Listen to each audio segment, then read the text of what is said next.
Question number 31 of test series 12 is from Foundation Engineering.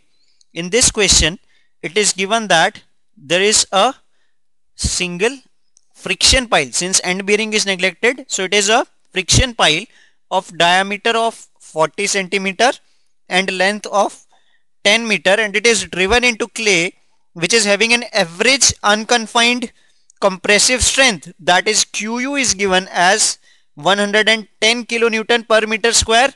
And for clay we know that relation between QU and C is that QU is 2C, so CU comes out to be, that is unconfined value of cohesion is 55 kilonewton per meter square. It is CU.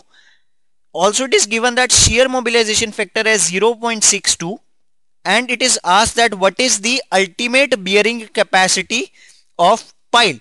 Now Q ultimate of the pile is given by C multiplied by NC multiplied by area of base. This factor contributes towards end bearing.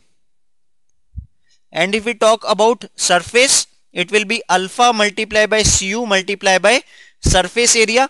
Now since end bearing it has to be neglected as mentioned in the question, so Qu reduces to alpha multiplied by Cu multiplied by As, where area of one pile is given by pi by 4 into d square multiplied by L, which can be written as pi by 4 into 0.4 meter square multiplied by 10.